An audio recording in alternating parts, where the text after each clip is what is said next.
Chapter 2. Some indispensable concepts. 3 principal heterogeneous items coincided in order to form our European civilization: Greek philosophy, Roman imperial and legal civilization, and Christianity, consolidated by time and effort of later generations. The culture of cognitive/spiritual heritage thus born was internally fuzzy wherever the language of concepts, being overly attached to matter and law, turned out to be too stiff to comprehend aspects of psychological and spiritual life. Such a state of affairs had negative repercussions upon our ability to comprehend reality, especially that reality which concerns humanity and society. Europeans became unwilling to study reality, subordinating intellect to facts, but rather tended to impose upon nature their subjective ideational schemes, which are extrinsic and not completely coherent. Not until modern times, thanks to great developments in the hard sciences, which study facts by their very nature, as well as the perception of the philosophical heritage of other cultures, could we help clarify our world of concepts and permit its own homogenization. It is surprising to observe what an autonomous tribe the culture of the ancient Greeks represented. Even in those days, a civilization could hardly develop in isolation, without being affected by older cultures in particular. However, even with that consideration, it seems that Greece was relatively isolated, culturally speaking. This was probably due to the era of decay the archaeologists refer to as the Dark Age, which occurred in those Mediterranean areas between 1200 and 800 before Christ, and also to the Achaean tribes' belligerence. Among the Greeks, a rich mythological imagination, developed in direct contact with nature and the experiences of life and war, furnished an image of this link with the nature of the country and peoples.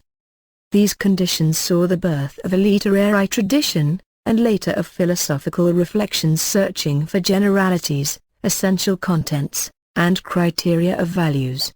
The Greek heritage is fascinating due to its richness and individuality, but above all due to its primeval nature. Our civilization, however, would have been better served if the Greeks had made more ample use of the achievements of other civilizations. Rome was too vital and practical to reflect profoundly upon the Greek thoughts it had appropriated. In this imperial civilization, administrative needs and juridical developments imposed practical priorities. For the Romans, the role of philosophy was more didactic, useful for helping to develop the thinking process which would later be utilized for the discharge of administrative functions and the exercise of political options. The Greek reflective influence softened Roman customs, which had a salutary effect on the development of the empire. However, in any imperial civilization, the complex problems of human nature are troublesome factors complicating the legal regulations of public affairs and administrative functions. This begets a tendency to dismiss such matters and develop a concept of human personality simplified enough to serve the purposes of law. Roman citizens could achieve their goals and develop their personal attitudes within the frameworks set by fate and legal principles, which characterized an individual's situation based on premises having little to do with actual psychological properties. The spiritual life of people lacking the rights or citizenship was not an appropriate subject of deeper studies. Thus, cognitive psychology remained barren, a condition which always produces moral recession at both the individual and public levels. Christianity had stronger ties with the ancient cultures of the Asiatic continent, including their philosophical and psychological reflections. This was of course a dynamic factor rendering it more attractive, but it was not the most important one. Observing and understanding the apparent transformations faith caused in human personalities created a psychological school of thought and art on the part of the early believers. This new relationship to another person, that is one's neighbor, characterized by understanding, forgiveness, and love, opened the door to a psychological cognition which, often supported by charismatic phenomena, bore abundant fruit during the first 3 centuries after Christ. An observer at the time might have expected Christianity to help develop the art of human understanding to a higher level than the older cultures and religions, and to hope that such knowledge would protect future generations from the dangers of speculative thought divorced from that profound psychological reality which can only be comprehended through sincere respect for another human being. History, however, has not confirmed such an expectation.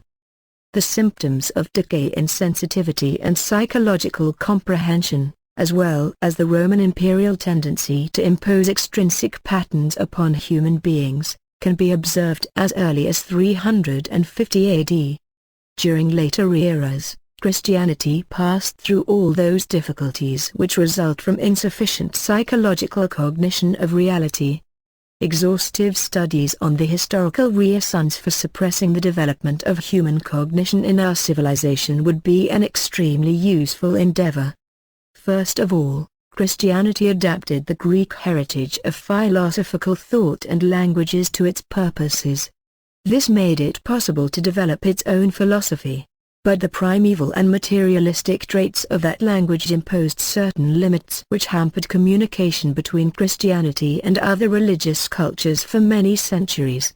Christ's message expanded along the seacoast and beaten paths of the Roman Empire's transportation lines, within the imperial civilization, but only through bloody persecutions and ultimate compromises with Rome's power and law.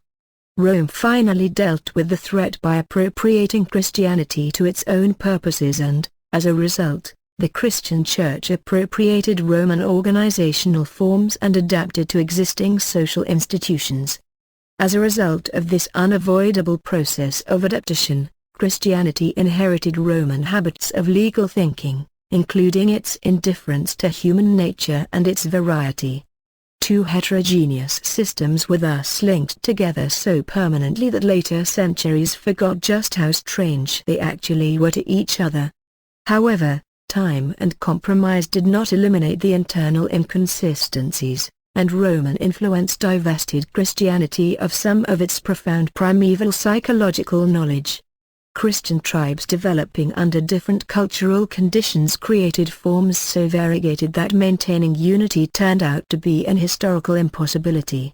A Western civilization thus arose hampered by a serious deficiency in an area which both can and does play a creative role, and which is supposed to protect societies from various kinds of evil. This civilization developed formulations in the area of law, whether national, civil, or finally canon, which were conceived for invented and simplified beings. These formulations gave short shrift to the total contents of the human personality and the great psychological differences between individual members of the species Homo sapiens. For many centuries any understanding of certain psychological anomalies found among some individuals was out of the question, even though these anomalies repeatedly caused disasters. This civilization was insufficiently resistant to evil, which originates beyond the easily accessible areas of human consciousness and takes advantage of the enormous gap between formal or legal thought and psychological reality. In a civilization deficient in psychological cognition, hyperactive individuals driven by their internal doubts caused by feelings of being different easily find a ready echo in other people's insufficiently developed consciousness. Such individuals dream of imposing their power and their different experiential manner upon their environment and their society. Unfortunately, in a psychologically ignorant society, their dreams have a good chance of becoming reality for them and a nightmare for us. Psychology. In the 1870s, a tempestuous event occurred. A search for the hidden truth about human nature was initiated as a secular movement based on biological and medical progress, thus its cognition originated in the material sphere. From the very outset, many researchers had a vision of the great future role of this science for the good of peace and order. However, since it relegated prior knowledge to the spiritual sphere, any such approach to the human personality was necessarily one-sided. People like Ivan Pavlov, C.G. Jung, and others soon noticed this one-sidedness and attempted to reach a synthesis. Pavlov, however, was not allowed to state his convictions in public. Psychology is the only science wherein the observer and the observed belong to the same species, even to the same person in an act of introspection. It is thus easy for subjective error to steal into the reasoning process of the thinking person's commonly used imaginings and individual habits. Error then often bites its own tail in a vicious circle, thus giving rise to problems due to the lack of distance between observer and observed, a difficulty unknown in other disciplines. Some people, such as the behaviorists, attempted to avoid the above error at all costs. In the process, they impoverished the cognitive contents to such an extent that there was very little matter left. However, they produced a very profitable discipline of thought. Progress was very often elaborated by persons simultaneously driven by internal anxieties and searching for a method of ordering their own personalities via the road of knowledge and self-knowledge. If these anxieties were caused by a defective upbringing, then overcoming these difficulties gave rise to excellent discoveries. However, if the cause for such anxieties rested within human nature, it resulted in a permanent tendency to deform the understanding of psychological phenomena. Within this science, progress is unfortunately very contingent upon the individual values and nature of its practitioners. It is also dependent upon the social climate. Wherever a society has become enslaved to others or to the rule of an overly privileged native class, psychology is the first discipline to suffer from censorship and incursions on the part of an administrative body which starts claiming the last word as to what represents scientific truth. Thanks to the work of outstanding pathfinders, however, the scientific discipline exists and continues to develop in spite of all these difficulties. It is useful for the life of society. Many researchers fill in the gaps of this science with detailed data which function as a corrective to the subjectivity and vagueness of famous pioneers. The childhood ailments of any new discipline persist, including a lack of general order and synthesis, as does the tendency to splinter into individual schools, expounding upon certain theoretical and practical achievements, at the cost of limiting themselves in other areas. At the same time, however, findings of a practical nature are gleaned for the good of people who need help. The direct observations furnished by everyday work of therapists in the field are more instrumental in forming scientific comprehension and developing the language of contemporary psychology than any academic experiments or deliberations undertaken in a laboratory. After all, life itself provides variegated conditions, whether comfortable or tragic, which subject human individuals to experiments no scientist in any laboratory would ever undertake. This very volume exists because of studies, in the field, of inhuman experimentation upon entire nations. Experience teaches a psychologist's mind how to track another person's life quickly and effectively, discovering the causes that conditioned the development of his personality and behavior. Our minds can thus also reconstruct those factors which influenced him, although he himself may be unaware of them. In doing this, we do not, as a rule, use the natural structure of concepts, often referred to as common sense relied upon by public opinion and many individuals. Rather, we use categories which are as objective as we can possibly achieve. Psychologists utilize conceptual language with descriptions of phenomena that are independent of any common imaginings, and this is an indispensable tool of practical activity. In practice, however, it usually turns into clinical slang rather than the distinguished scientific language it would behoove us to foster. An analogy can be drawn between this conceptual language of psychology and mathematical symbols. Very often, a single Greek letter stands for many pages of mathematical operations which is instantly recognized by the mathematician. Objective language. In the categories of psychological objectivity, cognition and thought are based on the same logical and methodological principles shown to be the best tool in many other areas of naturalistic studies. Exceptions to these rules have become a tradition for ourselves and for creatures similar to us. but they turn out to engender more error than usefulness. At the same time, however, consistent adherence to these principles, and rejection of additional scientific limitations, lead us toward the wide horizon from which it is possible to glimpse supernatural causality. Accepting the existence of such phenomena within the human personality becomes a necessity if our language of psychological concepts is to remain an objective structure. In affirming his own personality, man has the tendency to repress from the field of his consciousness any associations indicating an external causative conditioning of his worldview and behavior. Young people in particular want to believe they freely chose their intentions and decisions. At the same time, however, an experienced psychological analyst can track the causative conditions of these choices without much difficulty.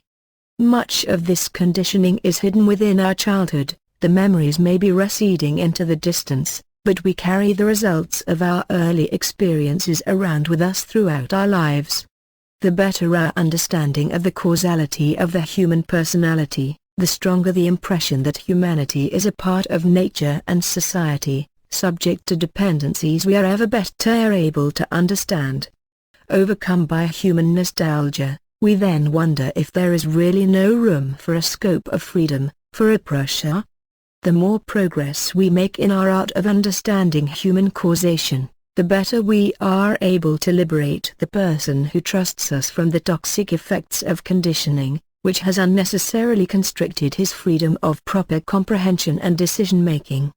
We are thus in a position to close ranks with our patient in a search for the best way out of his problems.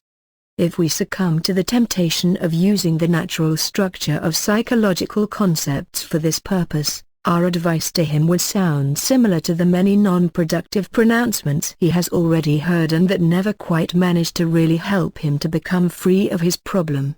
The everyday, ordinary, psychological, societal, and moral worldview is a product of man's developmental process within a society, under the constant influence of innate traits.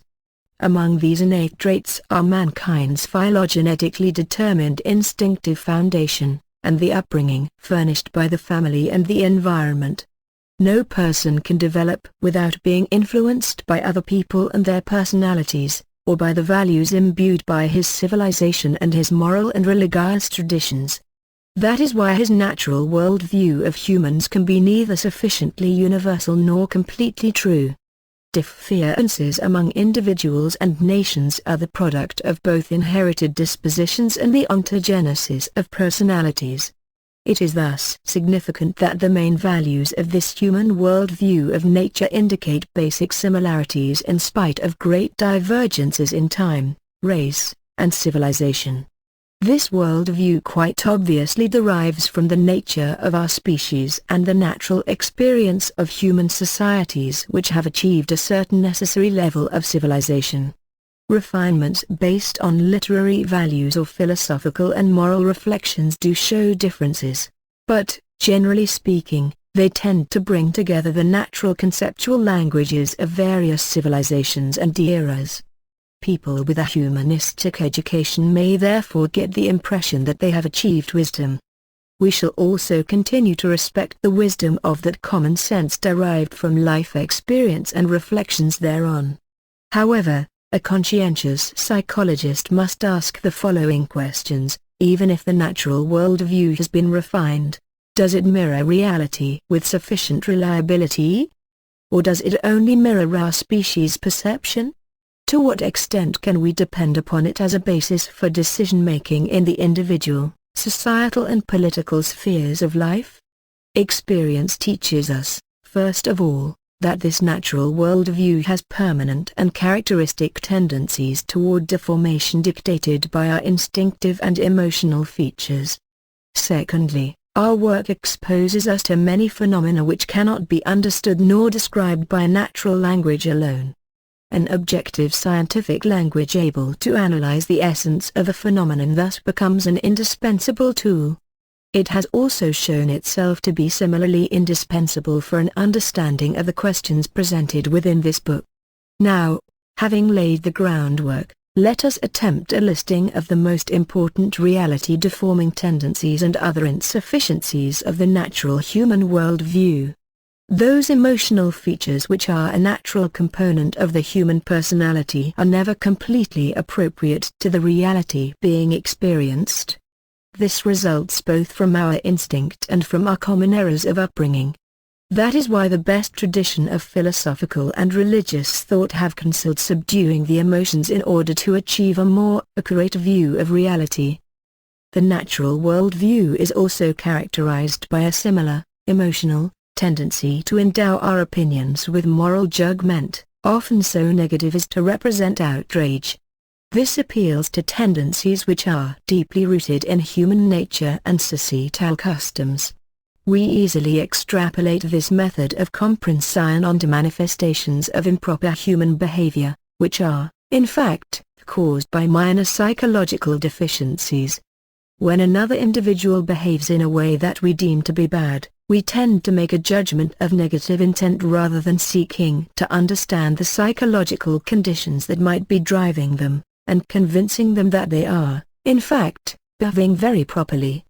Thus, any moralizing interpretation of minor psychopathological phenomena is erroneous and merely leads to an exceptional number of unfortunate consequences, which is why we shall repeatedly refer to it.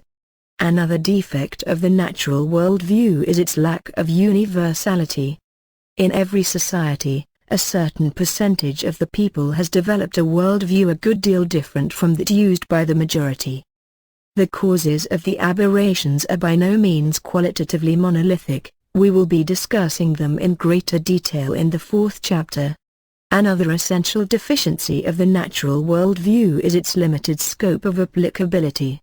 Euclidean geometry would suffice for a technical reconstruction of our world and for a trip to the moon and the closest planets. We only need a geometry whose axioms are less natural if we reach inside of an atom or outside of our solar system. The average person does not encounter phenomena for which Euclidean geometry would be insufficient. Sometime during his lifetime, virtually every person is faced with problems he must deal with. Since a comprehension of the truly operational factors is beyond the ken of his natural worldview, he generally relies on emotion, intuition and the pursuit of happiness. Whenever we meet a person whose individual worldview developed under the influence of non-typical conditions, we tend to pass moral judgment upon him in the name of our more typical worldview.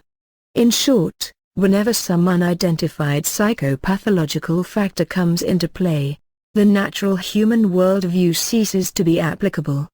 Moving further, we often meet with sensible people endowed with a well-developed natural worldview as regards psychological, societal, and moral aspects, frequently refined via literary influences, religious deliberations, and philosophical reflections. Such persons have a pronounced tendency to overrate the values of their worldview, behaving as though it were an objective basis for judging other people. They do not take into account the fact that such a system of apprehending human matters can also be erroneous, since it is insufficiently objective. Let us call such an attitude the egotism of the natural worldview.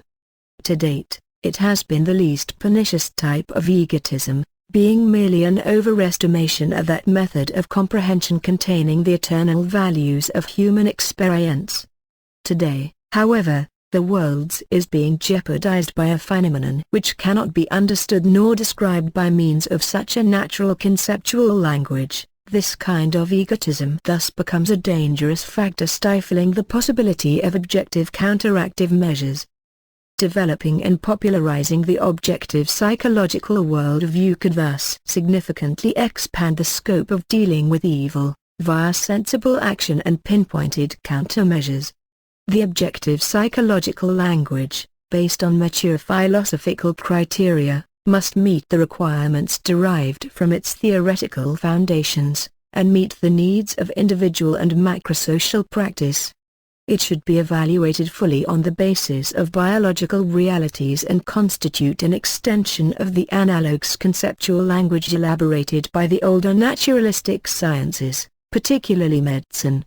Its range of applicability should cover all those facts and phenomena conditioned upon cognizable biological factors for which this natural language has proved inadequate.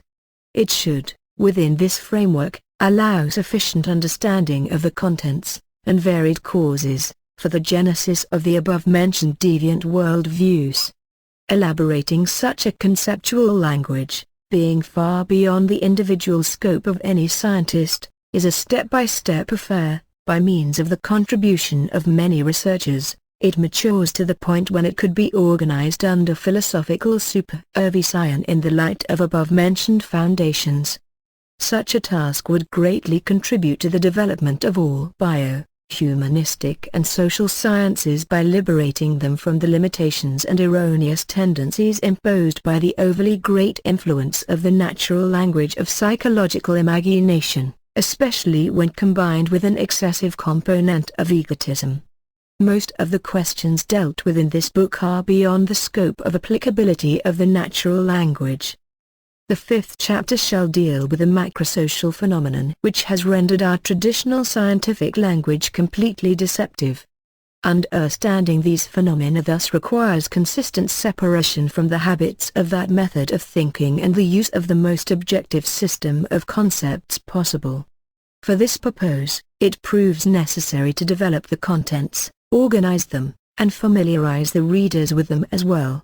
At the same time, an examination of the phenomena whose nature forced the use of such a system will render a great contribution to enriching and perfecting the objective system of concepts. While working on these matters, the author gradually accustomed himself to comprehending reality by means of this very method, a way of thinking which turned out to be both the most appropriate and the most economical in terms of time and effort. It also protects the mind from its own natural egotism and any excessive emotionalism. In the course of the above-mentioned inquiries, each researcher went through his own period of crisis and frustration when it became evident that the concepts he had trusted thus far proved to be inapplicable. Ostensibly, correct hypotheses formulated in the scientifically improved natural conceptual languages turned out to be completely unfounded in the light of facts, and of preliminary statistical calculations. At the same time, the elaboration of concepts better suited for investigated reality became extremely complex. After all, the key to the question lies in a scientific area still in the process of development. Surviving this period thus required an acceptance of and a respect for a feeling of nescience truly worthy of a philosopher. Every science is born in an area uninhabited by popular imaginings that must be overcome and left behind. In this case, however, the procedure had to be exceptionally radical. We had to venture into any area indicated by systematic analysis of the facts we observed and experienced from within a full-blown condition of macrosocial evil, guided by the light of the requirements of scientific methodology. This had to be upheld in spite of the difficulties caused by extraordinary outside conditions and by our own human personalities. Very few of the many people who started out on this road were able to arrive at the end, since they withdrew for various reasons connected to this period of frustration. Some of them concentrated on a single question, succumbing to a kind of fascination regarding its scientific value. They delved into detailed inquiries. Their achievements may be present in this work, since they understood the general meaning of their work. Others gave up in the face of scientific problems, personal difficulties, or the fear of being discovered by the authorities, who are highly vigilant in such matters. Perusing this book will therefore confront the reader with similar problems, albeit on a much smaller scale. A certain impression of injustice may be conveyed due to the need to leave behind a significant portion of our prior conceptualizations, the feeling that our natural worldview is inapplicable, and the expendability of some emotional entanglements. I therefore ask my readers to accept these disturbing feelings in the spirit of the love of knowledge and its redeeming values. The above explanations were crucial in order to render the language of this work more easily comprehensible to the readers. The author has attempted to approach the matters described herein in such a way as to avoid both losing touch with the world of objective concepts and becoming incomprehensible to anyone outside a narrow circle of specialists. We must thus beg the reader to pardon any slips along the tightrope between the two methods of thought. However, the author would not be an experienced psychologist if he could not predict that some readers will reject the scientific data adduced within this work, feeling that they constitute an attack upon the natural wisdom of their life experience. The human individual. When Auguste Comte attempted to found the new science of sociology during the early 19th century, that is well before modern psychology was born, he was immediately confronted with the problem of man, a mystery he could not solve. If he rejected the Catholic Church's oversimplifications of human nature, then nothing remained except traditional schemes for comprehending the personality, derived from well-known social conditions. He thus had to avoid this problem, among others, if he wanted to create his new scientific branch under such conditions. Therefore, he accepted that the basic cell of society is the family, something much easier to characterize and treat like an elementary model of societal relations. This could also be effected by means of a language of comprehensible concepts, without confronting problems which could truly not have been overcome at the time. Slightly later, J.S. Mill pointed out the resulting deficiencies of psychological cognition and the role of the individuals. Only now sociology successfully dealing with the difficulties which resulted, laboriously reinforcing the existing foundations of science by the achievements of psychology, a science which by its very nature treats the individual as the basic object of observation. This restructuring and acceptance of an objective psychological language will in time permit sociology to become a scientific discipline which can mirror the social reality with sufficient objectivity and attention to detail in order to render it a basis for practical action. After all, it is man who is the basic unit of society, including the entire complexity of his human personality. In order to understand the functioning of an organism, medicine begins with cytology, which studies the variegated structures and functions of cells. If we want to understand the laws governing social life, we must similarly first understand the individual human being, his physiological and psychological nature, and fully accept the quality and scope of differences, particularly psychological ones, among the individuals who constitute two sexes, different families, associations, and social groups, as well as the complex structure of society itself. The doctrinaire and propaganda-based Soviet system contains a characteristic built-in contradiction whose causes will be readily understandable toward the end of this book. Man's descent from the animals, bereft of any extraordinary occurrences, is accepted as the obvious basis for the materialistic world-view. At the same time, however, they suppress the fact that man has an instinctive endowment, that is something in common with the rest of the animal world. If faced with especially troublesome questions, they sometimes admit that man contains an insignificant survival of such phylogenetic heritage. However, they prevent the publication of any work studying this basic phenomenon of psychology. In order to understand humanity, however, we must gain a primary understanding of mankind's instinctive substratum and appreciate its salient role in the life of individuals and societies. This role easily escapes our notice, since our human species' instinctive responses seem so self-evident and are so much taken for granted that it arouses insufficient interest. A psychologist, schooled in the observation of human beings, does not fully appreciate the role of this eternal phenomenon of nature until he has years of professional experience. Man's instinctive substratum has a slightly different biological structure than that of animals. Energetically speaking, it has become less dynamic and become more plastic, thereby giving up its job as the main dictator of behavior. It has become more receptive to the controls of reasoning, without, however, losing much of the rich specific contents of the humankind. It is precisely this phylogenetically developed basis for our experience, and its emotional dynamism, that allow individuals to develop their feelings and social bounds, enabling us to intuit other people's psychological state and individual or social psychological reality.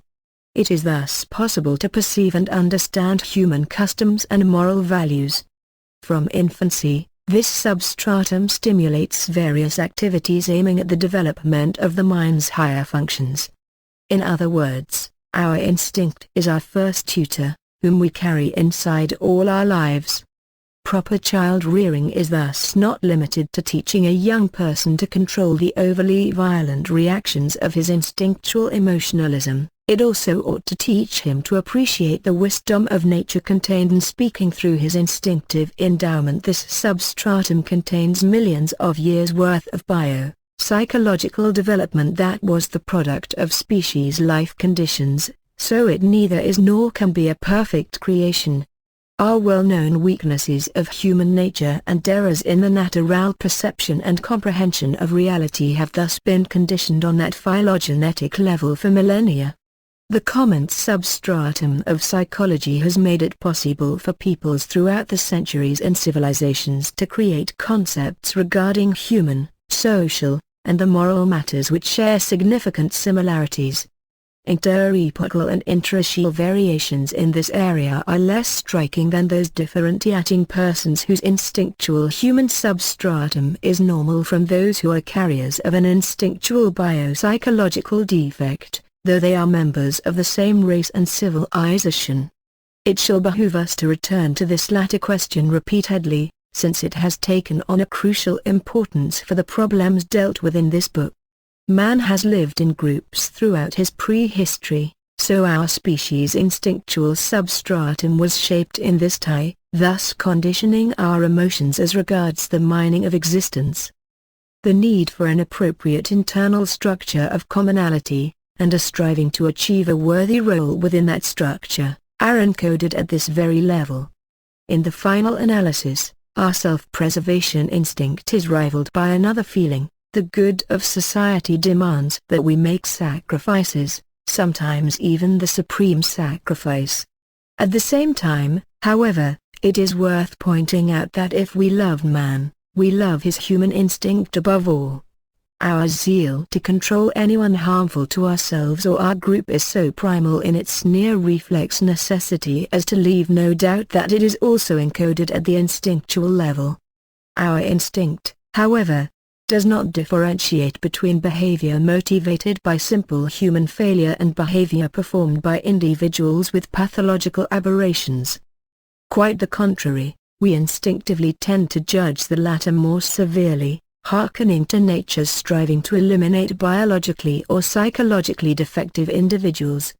Our tendency to such evil-generating error is thus conditioned at the instinctual level. It is also at this level that differences begin to occur between normal individuals, influencing the formation of their characters, worldviews, and attitudes.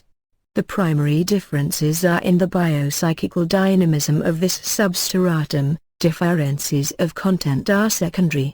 For some people the sthenic instinct supersedes psychology, for others, it easily relinquishes control to reason.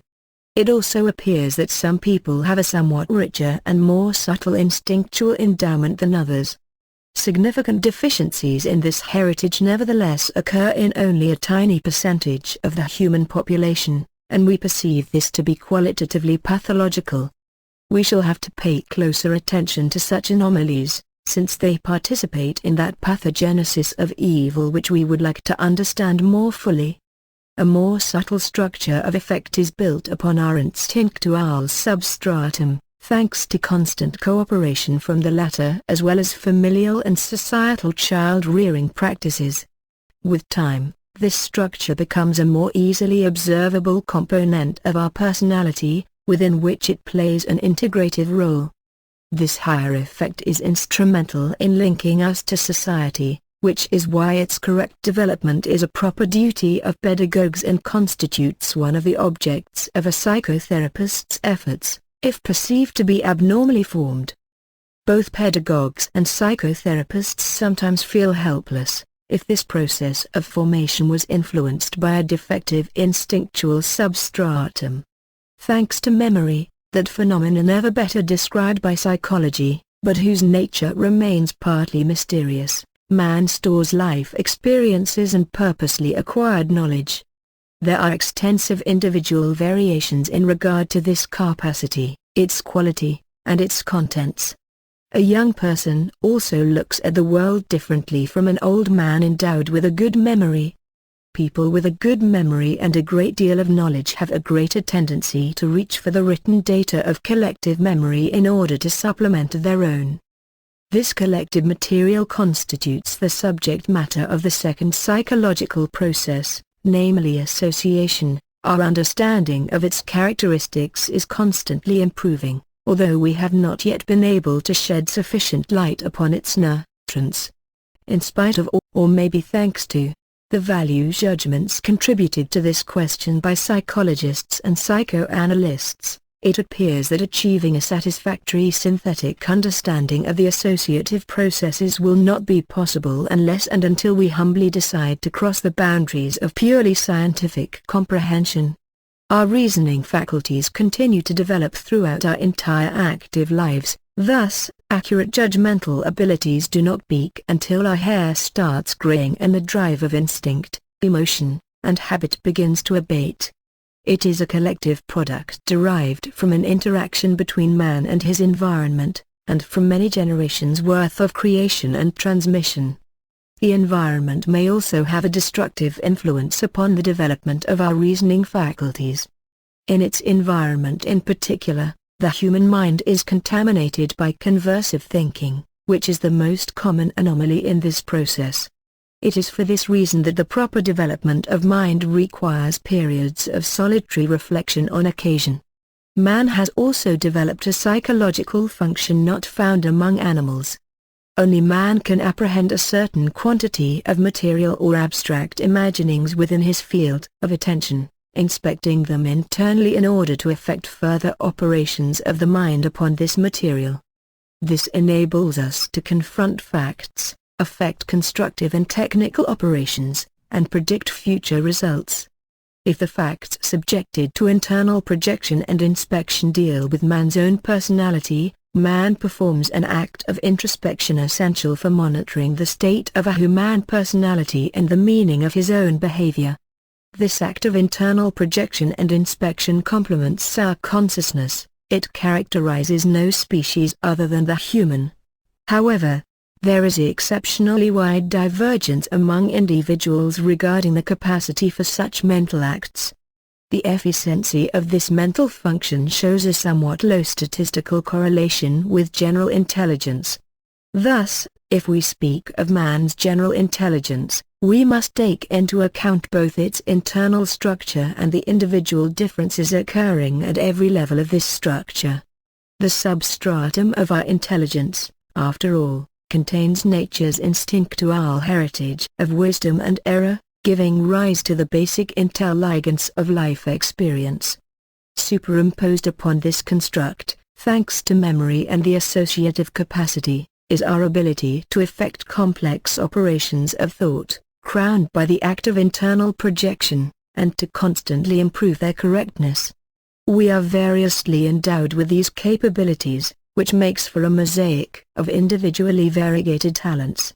Basic intelligence grows from this instinctual substratum under the influence of an amicable environment and a readily accessible compendium of human experience. It is intertwined with higher effect, enabling us to understand others and to intuit their psychological state by means of some naive realism.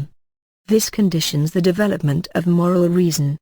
This layer of our intelligence is widely distributed within society.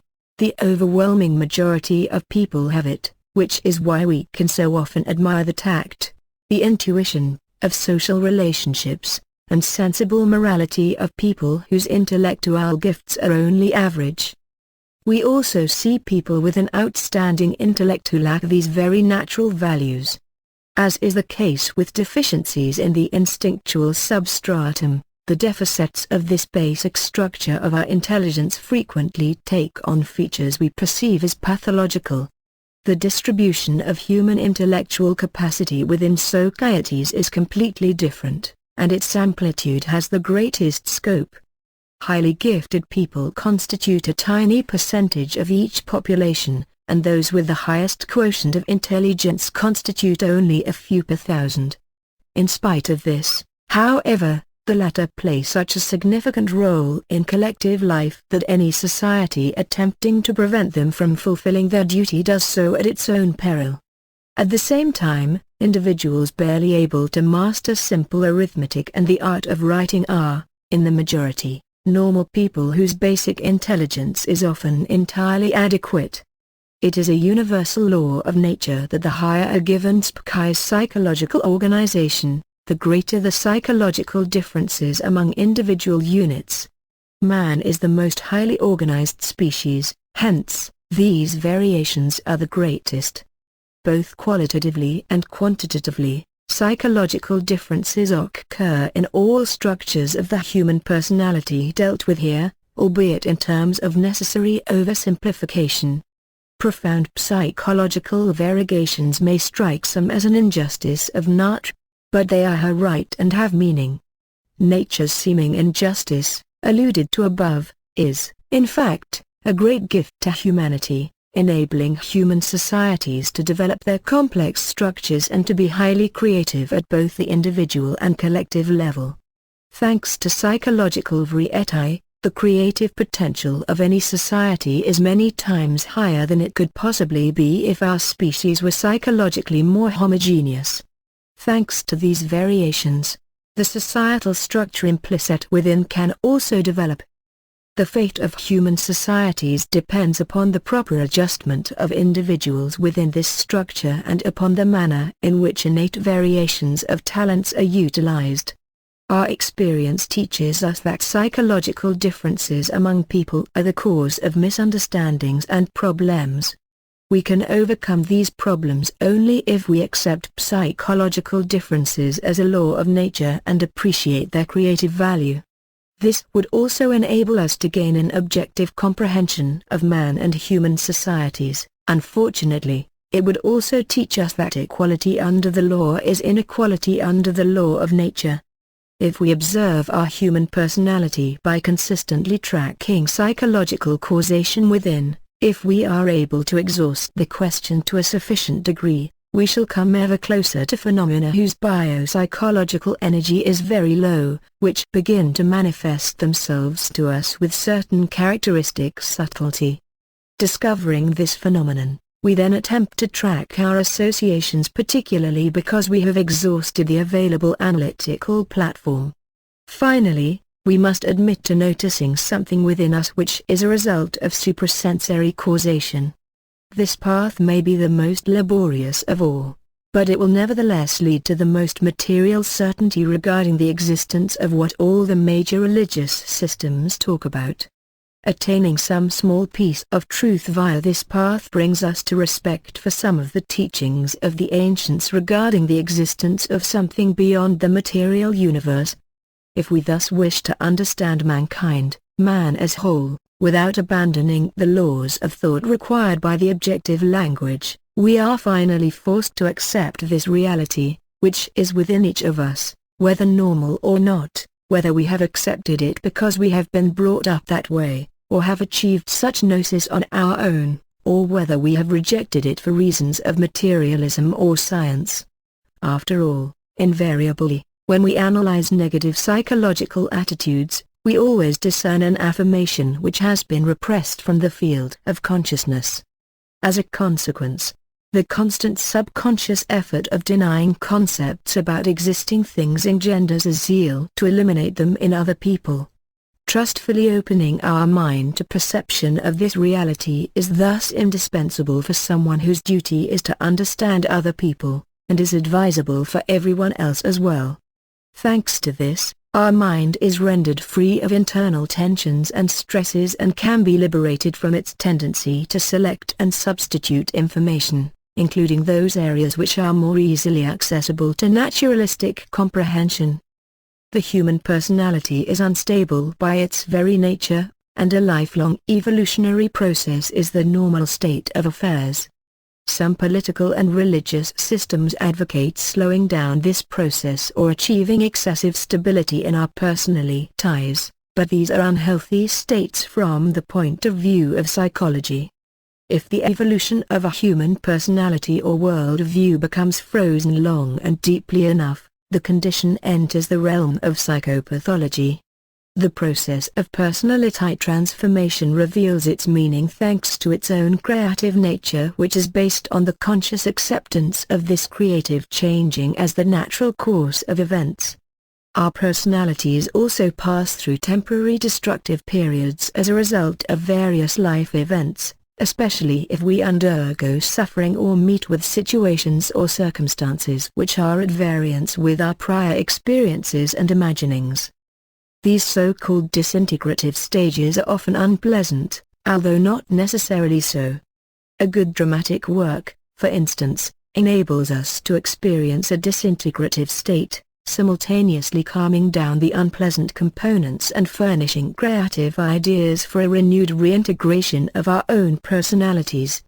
True theatre therefore causes the condition known as catharsis. A disintegrative state provokes us to mental efforts in attempts to overcome it in order to regain active homeostasis. Overcoming such states, in effect, correcting our errors and enriching our personalities, is a proper and creative process of reintegration, leading to a higher level of understanding and acceptance of the laws of life, to a better comprehension of self and others, and to a more highly developed sensitivity in interpersonal relationships. Our feelings also validate the successful achievement of a reintegrative state.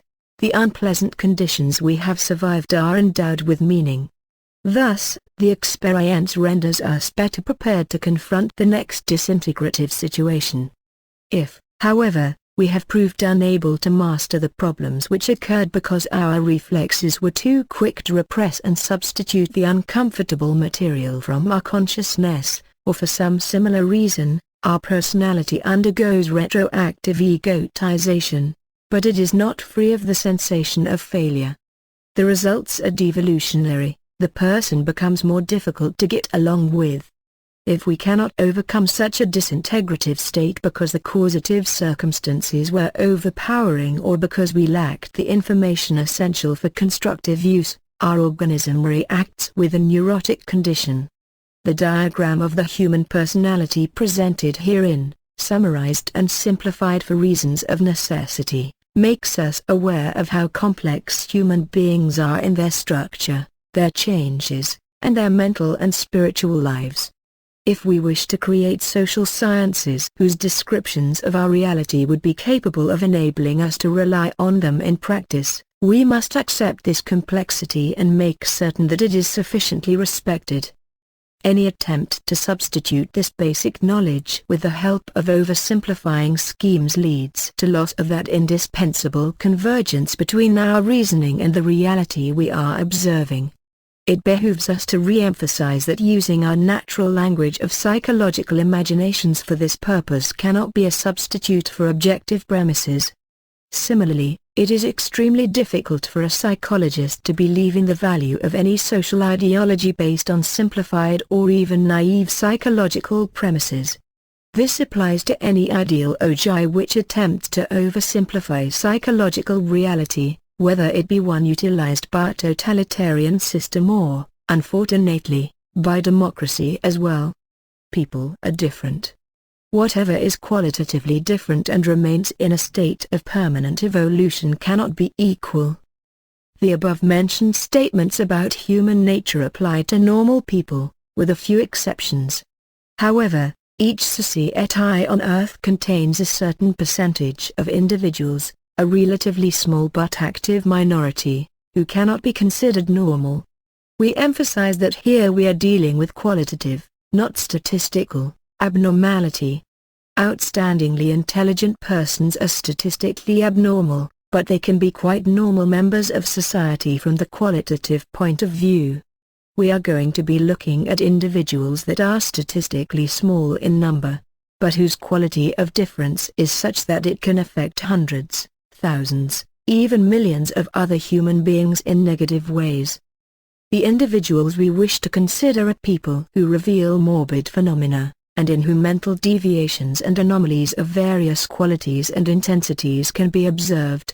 Many such people are driven by internal anxieties. They search for unconventional paths of action and adjustment to life with a certain characteristic hyperactivity. In some cases, such activity can be pioneering and creative, which ensures societal tolerance for some of these individuals. Some psychiatrists, especially Germans, have praised such people as embodying the principal inspiration for the development of civilization. This is a damagingly unilateral view of reality. Laymen in the field of psychopathology frequently gain the impression that such persons represent some extraordinary talents. This very science, however, then goes on to explain that these individuals' hyperactivity and sense of being exceptional are derived from their drive to overcompensate for a feeling of some deficiency. This aberrant attitude results in the obscuration of the truth, that normal people are the richest of all. The fourth chapter of the book contains a concise description of some of these anomalies, their causes, and the biological reality, selected in such a way as to facilitate comprehension of this work as a whole. Other data are distributed throughout many specialized works that will not be included here.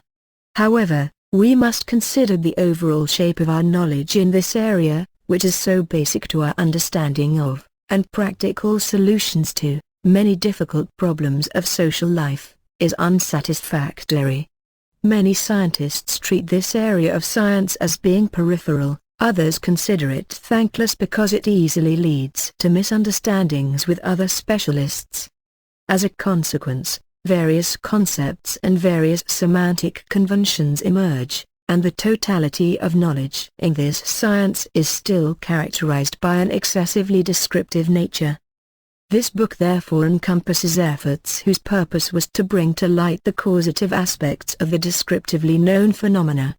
The pathological phenomena in question, usually of a sufficiently low intensity which can be more easily concealed from environmental opinion, merge without much difficulty into the eternal process of the genesis of evil, which later affects people, families, and entire societies. Later in this book, we shall learn that these pathological factors become indispensable components in a synthesis which results in wide-scale human suffering, and also that tracking their activities by means of scientific control and social consciousness may prove to be an effective weapon against evil. For the above reasons, this scope of psychopathological science represents an indispensable part of that objective language we have dealt with before. Ever-increasing accuracy in biological and psychological facts in this area is an essential precondition for an objective comprehension of many phenomena which become extremely onerous for societies, as well as for a modern solution to age-old problems. Biologists, physicians, and psychologists who have been struggling with these elusive and convoluted problems deserve assistance and encouragement from society, since their work will enable the future protection of people and nations from an evil whose causes we do not as yet sufficiently understand. Society. Nature has designed man to be social, a state of affairs encoded early, on the instinctual level of our species as described above. Our minds and personalities could not possibly develop without contact and interaction with an ever-widening circle of people.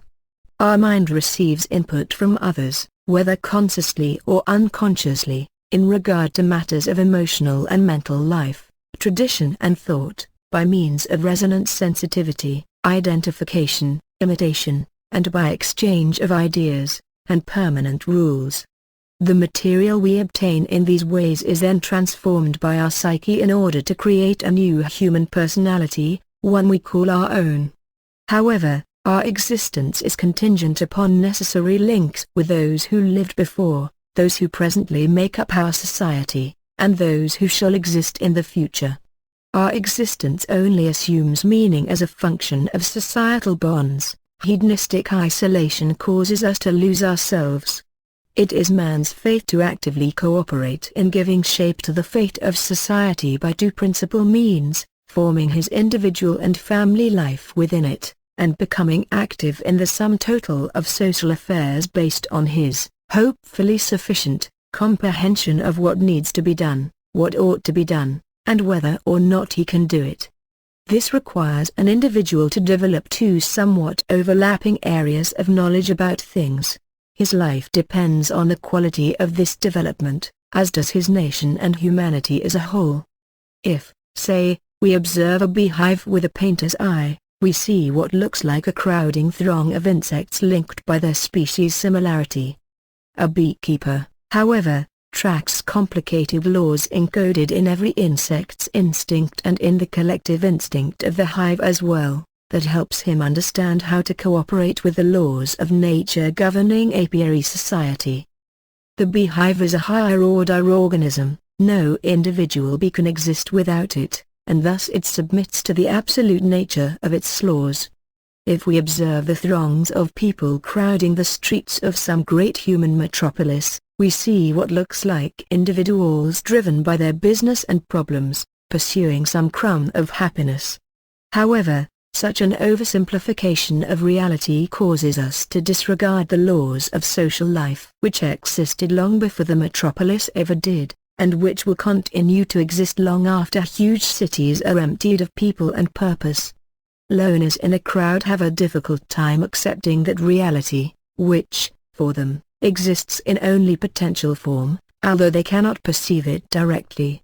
In reality, accepting the laws of social life in all their complexity, even if we find initial difficulties in comprehending them, helps us to come, finally, to a certain level of understanding that we acquire by something akin to osmosis.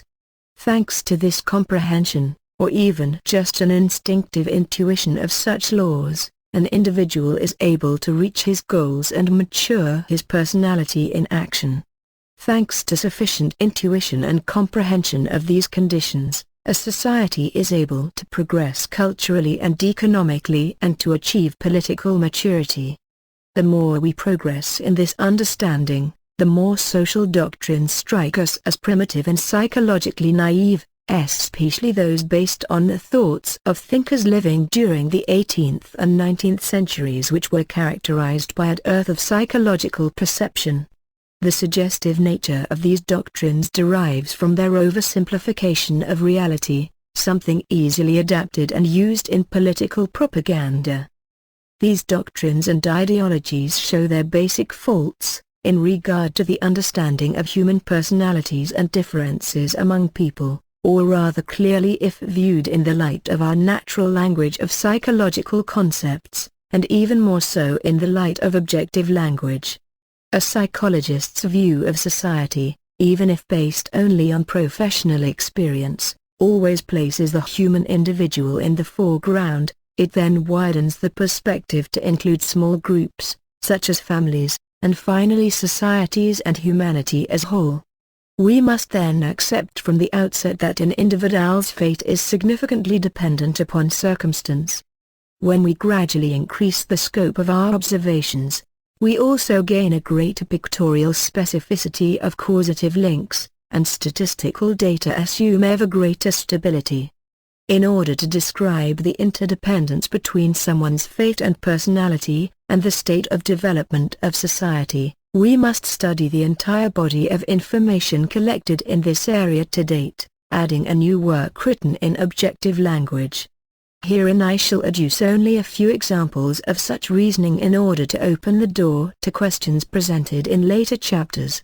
Throughout the ages and in various cultures, the best pedagogues have understood the importance, regarding the formation of a culture and a person's character, of the scope of concepts describing psychological phenomena. The quality and richness of concepts and terminology mastered by an individual and society, as well as the degree to which they approximate an objective worldview, condition the development of our moral and social attitudes. The correctness of our understanding of self and others characterizes the components conditioning our decisions and choices, be they mundane or important, in our private lives and social activities. The level and quality of a given society's psychological worldview is also a condition of realization of the full socio-psychological structure present as a potential in the psychological variety within our species. Only when we can understand a person in relation to his actual internal contents, not some substituted external label, can we help him along his path to proper adjustment to social life, which would be to his advantage and would also assist in the creation of a stable and creative structure of society. Supported by a proper feel for, and understanding of, psychological qualities, such a structure would impart high social office to individuals possessing both full psychological normality, sufficient talent and specific preparation. The basic collective intelligence of the masses of people would then respect and support them. And so, in such a society, the only pending problems to be resolved would be those matters so difficult as to overwhelm the natural language of concepts, however enriched and qualitatively ennobled. However, there have always been society pedagogues, less outstanding but more numerous, who have become fascinated by their own great ideas, which might, sometimes, even be true, but are more often constricted or contain the taint of some hidden pathological thought processes. Such people have always striven to impose pedagogical methods which would impoverish and deform the development of individuals and society's psychological worldview. They inflict permanent harm upon societies, depriving them of universally useful value by claiming to act in the name of a more valuable idea. Such pedagogues actually undermine the values they claim and open the door for destructive ideologies. At the same time, as we have already mentioned, each society contains a small but active minority of persons with various deviant worldviews, especially in the areas treated above, which are caused either by psychological anomalies, to be discussed below, or by the long-term influence or such anomalies upon their psyches, especially during childhood. Such people later exert a pernicious influence upon the formative process of the psychological worldview in society, whether by direct activity or by means of written or other transmission, especially if they engage in the service of some ideology or other. Many causes which easily escape the notice of sociologists and political scientists can thus be broken down into either the development or involution of this factor, whose meaning for the life of society is as decisive as the quality of their language of psychological concepts. Let us imagine that we want to analyze these processes. We would construct a sufficiently credible inventory method which would examine the contents and correctness of the area of worldview in question. After subjecting the appropriate representative groups to such testing, we would then obtain indicators of that particular society's ability to understand psychological phenomena and dependencies within their country and other nations. This would simultaneously constitute the basic indicators of said society's talent for self-government and progress, as well as its ability to carry on a reasonable international policy. Such tests could provide an early warning system if such abilities were to deteriorate, in which case, it would be proper to make the appropriate efforts in the realm of social pedagogy. In extreme cases, it might be proper for those countries evaluating the problem to take a more direct corrective action, even to isolating the deteriorating country until the appropriate corrections are well underway. Let us adduce another example of a congenial nature. The development of an adult human's gifts, skills, realistic thought, and natural psychological worldview will be optimal where the level and quality of his education and the demands of his professional practice correspond to his individual talents. Achieving such a position provides personal, material, and moral advantages to him. Society as whole also reaps benefits at the same time. Such a person would then perceive it as social justice in relation to himself. If various circumstances combine, including a given society's deficient psychological worldview, individuals are forced to exercise functions which do not make full use of his or her talents. When this happens, said person's productivity is no better, and often even worse, than that of a worker with satisfactory talents. Such an individual then feels cheated and inundated by duties which prevent him from achieving self-realization. His thoughts wander from his duties into a world of fantasy, or into matters which are of greater interest to him. In his daydream world, he is what he should and deserves to be.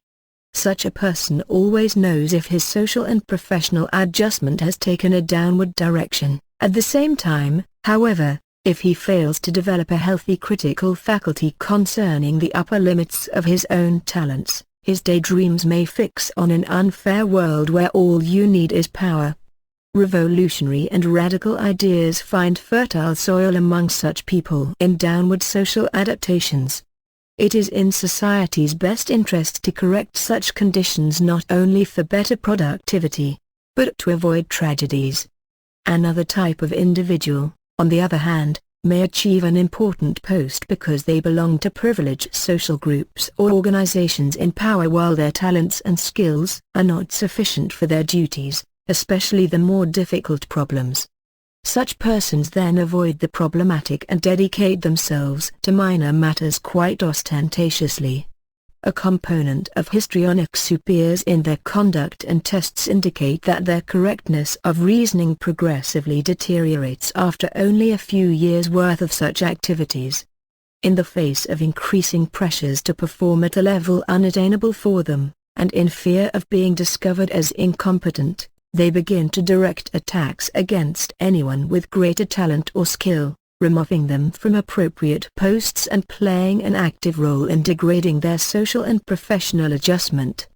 This, of course, engenders a feeling of injustice and can lead to the problems of the downwardly adapted individual as described above. Upwardly adjusted people thus favor whip-cracking, totalitarian governments which would protect their positions. Upward and downward social adjustments, as well the qualitatively improper ones, result in a waste of any society's basic capital, namely the talent pool of its members. This simultaneously leads to increasing dissatisfaction and tensions among individuals and social groups. Any attempt to approach human talent and its productivity problematics as a purely private matter must therefore be considered dangerously naive. Development or involution in all areas of cultural, economic and political life depend on the extent to which this talent pool is properly utilized. In the final analysis, it also determines whether there will be evolution or revolution. Technically speaking, it would be easier to construct appropriate methods that enable us to evaluate the correlations between individual talents and social adjustment in a given country, than to deal with the prior proposition of the development of psychological concepts. Conducting the proper tests would furnish us a valuable index that we might call the social order indicator. The closer the figure to +1.0, the more likely the country in question would be to fulfill that basic precondition for social order and take the proper path in the direction of dynamic development. A low correlation would be an indication that social reform is needed. A near zero or even negative correlation should be interpreted as a danger sign that revolution is imminent. Revolutions in one country often cause manifold problems for other countries, so it is in the best interests of all countries to monitor such conditions. The examples adduced above do not exhaust the question of causative factors influencing the creation of a social structure which would adequately correspond to the laws of nature. Our species instinct level has already encoded the intuition that the existence of society's internal structure, based on psychological variations, is necessary. It continues to develop alongside our basic intelligence, inspiring our healthy common sense. This explains why the most numerous part of populations, whose talents are near average, generally accepts its modest social position in any country as long as the position fulfills the indispensable requirements of proper social adjustment and guarantees an equitable way of life no matter at what level of society the individual finds their proper fit. This average majority accepts and respects the social role of people whose talents and education are superior, as long as they occupy appropriate positions within the social structure. The same people, however, will react with criticism, disrespect, and even contempt, whenever someone as average as themselves compensates for his deficiencies by flaunting an upwardly adjusted position. The judgments pronounced by this sphere of average but sensible people can often be highly accurate, which can and should be all the more remarkable if we take into account that said people could not possibly have had sufficient knowledge of many of the actual problems, be they scientific, technical, or economic. An experienced politician can rarely assume that the difficulties in the areas of economics, defense, or international policy will be fully understood by his constituency. However, he can and should assume that his own comprehension of human matters, and anything having to do with interpersonal relations within said structure, will find an echo in this same majority of his society's members. These facts partially justify the idea of democracy, especially if a particular country has historically had such a tradition. The social structure is well developed, and the level of education is adequate. Nevertheless, they do not represent psychological data sufficient to raise democracy to the level of a moral criterion in politics. A democracy composed of individuals of inadequate psychological knowledge can only devolve. The same politician should be conscious of the fact that society contains people who already carry the psychological results or social maladjustment. Some of these individuals attempt to protect positions for which their skills are not commensurate, while others fight to be allowed to use their talents. Governing a country becomes increasingly difficult when such battles begin to eclipse other important needs. That is why the creation of a fair social structure continues to be a basic precondition for social order and the liberation of creative values. It also explains why the propriety and productivity of a structure creation process constitute a criterion for a good political system. Politicians should also be aware that in each society there are people whose basic intelligence, natural psychological worldview, and moral reasoning have developed improperly. Some of these persons contain the cause within themselves, others were subjected to psychologically abnormal people as children. Such individuals' comprehension of social and moral questions is different, both from the natural and from the objective viewpoint. They constitute a destructive factor for the development of society's psychological concepts, social structure, and internal bonds. At the same time, such people easily interpenetrate the social structure with a ramified network of mutual pathological conspiracies poorly connected to the main social structure. These people and their networks participate in the genesis of that evil which spares no nation. This substructure gives birth to dreams of obtaining power and imposing one's will upon society, and is quite often actually brought about in various countries, and during historical times as well. It is for this reason that a significant portion of our consideration shall be devoted to an understanding of this age-old and dangerous source of problems. Some countries with a non-homogeneous population manifest further factors which operate destructively upon the formation of social structure and the permanent developmental processes of a society's psychological worldview. Primarily among these are the racial, ethnic, and cultural differences existing in virtually every conquest-engendered nation. Memories of former sufferings and contempt for the vanquished continue to divide the population for centuries. It is possible to overcome these difficulties if understanding and goodwill prevail throughout several generations. Differences in religious beliefs and the moral convictions related thereto continue to cause problems, albeit less dangerous than the above, and less aggravated by some doctrine of intolerance or superiority of one faith above others. The creation of a social structure whose links are patriotic and supra-religious has, after all, been demonstrated as possible.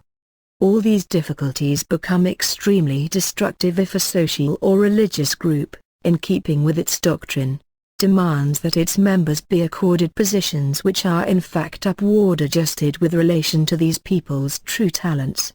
A just social structure woven of individually adjusted persons, that is creative and dynamic as a whole, can only take shape if this process is subjected to its natural laws rather than some conceptual doctrines.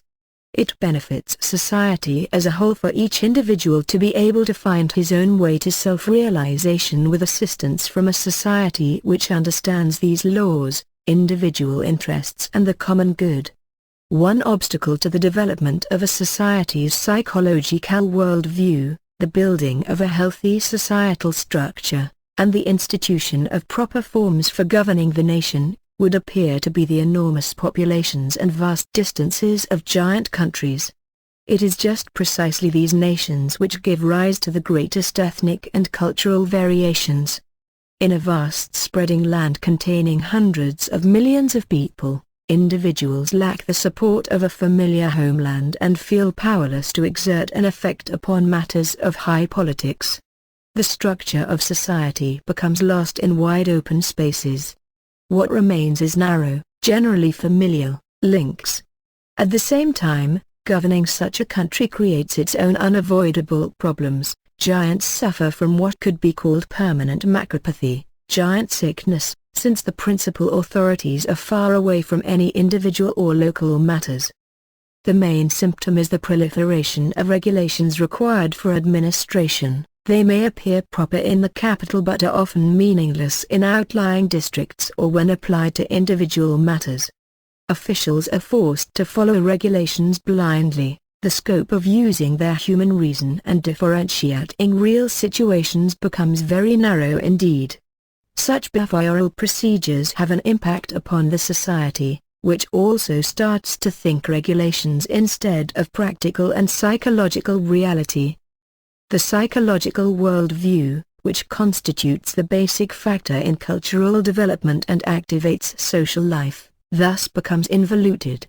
It thus behooves us to ask, is good government possible? Are giant countries capable of sustaining social and cultural evolution? It would appear, rather, that the best candidates for development are those countries whose populations number between 10 and 20 million. And where personal bonds among citizens, and between citizens and their authorities, still safeguard correct psychological differentiation and natural relationships. Overly large countries should be divided into smaller organisms enjoying considerable autonomy, especially as regards cultural and economic matters. They could afford their citizens a feeling of homeland within which their personalities could develop and mature.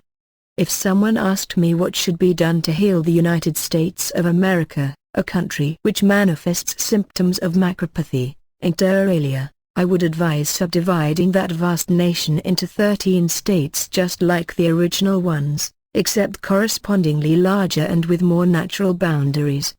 Such states should then be given considerable autonomy.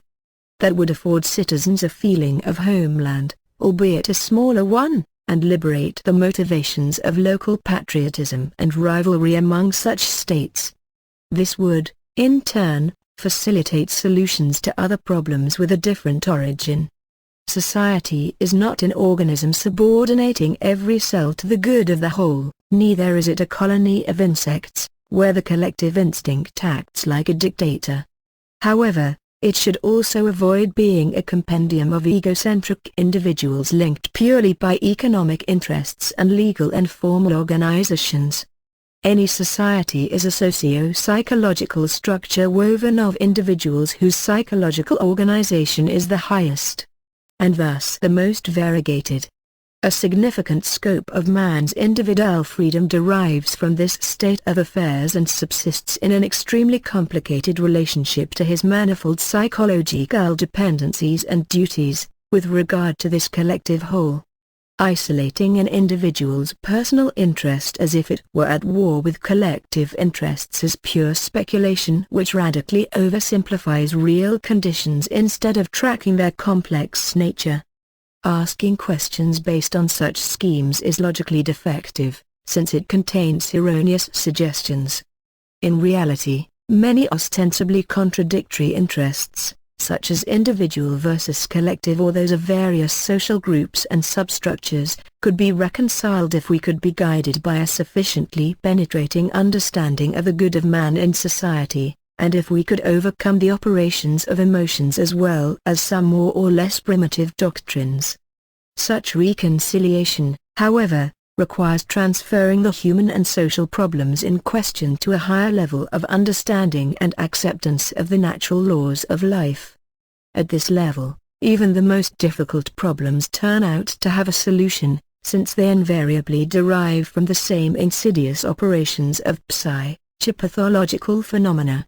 We shall deal with this question toward the end of this book. A colony of insects, no matter how well organized socially, is doomed to extinction whenever its collective instinct continue to operate according to the psychogenetic code, although the biological meaning has disappeared. If, for instance, a queen bee does not effect her nuptial flight in time because the weather has been particularly bad, she begins laying unfertilized eggs which will hatch nothing but drones. The bees continue to defend their queen, as required by their instinct, of course, and when the worker bees die out the hive becomes extinct. At that point, only a higher authority in the shape of a beekeeper can save such a hive. He must find and destroy the drone queen and insinuate a healthy fertilized queen into the hive along with a few of her young workers. A net is required for a few days to protect such a queen and her providers from being stung by those bees loyal to the old queen. Then the hive instinct accepts the new one. The apiarist generally suffers a few painful stings in the process. The following question derives from the above comparison: can a human hive inhabiting our globe achieve sufficient comprehension of macrosocial pathological phenomenon which is so dangerous, abhorrent, and fascinating at the same time, before it is too late? At present, our individual and collective instincts and our natural psychological and moral world view cannot furnish all the answers upon which to base skillful counteractive measures. Those fair-minded people who preach that all we have left is to trust in the great apiarist in the sky and a return to his commandments are glimpsing a general truth. But they also tend to trivialize particular truths, especially the naturalistic ones. It is the latter which constitute a basis for comprehending phenomena and targeting practical action. The laws of nature have made us very different from one another. Thanks to his individual characteristics, exceptional life circumstances, and scientific effort, man may have achieved some mastery of the art of objectively comprehending the phenomena of the above-mentioned type. But we must underscore that this could only occur because it was in accordance with the laws of nature.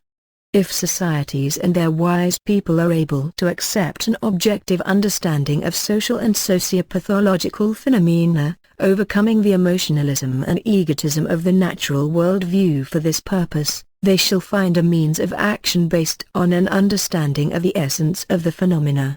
It will then become evident that a proper vaccine or treatment can be found for each of the diseases scourging the earth in the form of major or minor social epidemics. Just as a sailor possessing an accurate nautical map enjoys greater freedom of course selection and the maneuvering amid islands and bays, a person endowed with a better comprehension of self, other people, and the complex interdependencies of social life becomes more independent of the various circumstances of life and better able to overcome situations which are difficult to understand. At the same time, such improved knowledge makes an individual more liable to accept his duties towards society and to subordinate himself to the discipline which arises as a corollary. Better informed societies also achieve internal order and criteria for collective efforts.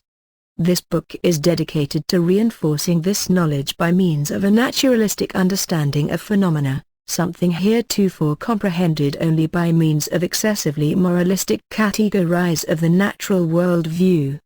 In a wider perspective, a constantly improving grasp of the laws governing social life, and its atypical secluded recesses, must lead us to reflect upon the failings and deficiencies of those social doctrines expounded to date, which were based on an extremely primitive understanding of these laws and phenomena.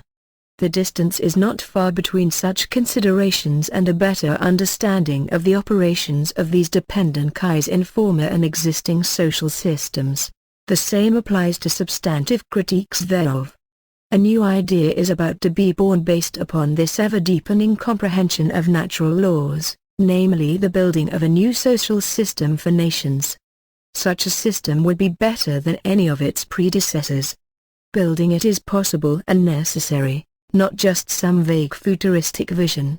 After all, a whole series of countries is now dominated by conditions which have destroyed the structural forms worked out by history and replaced them with social systems inimical to creative functioning, systems which can only survive by means of force.